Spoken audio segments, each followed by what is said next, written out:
समाजासाठी आमच्या तर प्रकाश महाजन यांनी भाजपवर टीका केली आहे. भाजपच्या घराला दार नाही पण पहारेकरी आहेत हे सांगण्यासाठी मी मुनगंटीवार यांना फोन केला, त्यांनी उचलला नाही असं प्रकाश महाजन म्हणाले. भाजपमध्ये गेलो नाही कारण त्यांनी मला 3 महिने ताटकळत ठेवलं. ज्यांनी भाजपवर टीका केली ते सर्व भाजपमध्ये आहेत असंही महाजन म्हणाले. तुमची निष्ठा भाजपकडे जाईल असं वाटत होतं, पण ते तुम्ही निष्ठेला मार्ग मुंबई व्हाया ठाण्यापर्यंत घेऊन गेले.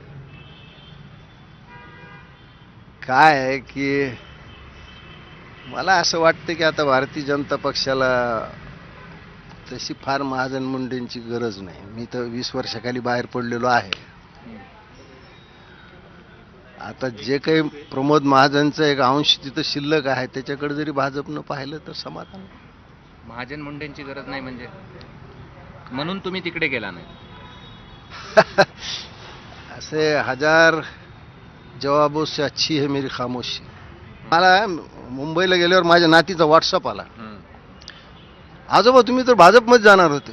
व्हॉट्सअप आहे माझ्याकडं. आता त्याला मी काय समजून सांगू. मी म्हणलं बेटा मी बीजेपीची जी क्वालिफाईड परीक्षा असते प्री क्वालिफिकेशन ती नापास झालो.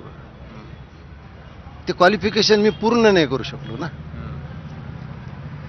ज्या गिरीश महाजनचं माझ्या प्रमुख उपस्थितीमध्ये दिनकर पाटलाने जाहीर वस्त्रहरण केलं, म्हणजे तो काय काय बोललाय, त्याच्यानंतर मी उठून जे भाषण केलं ते मी पहिल्यांदा असं म्हणलं, दिनकर पाटील तुम्ही महाजनाविषयी इतकं वाईट बोललात की मला असं वाटायला की उद्या सकाळी रामकुंडावर जाऊन आपलं केश व्यापन करून याचं प्रायश्चित्त घ्यावं.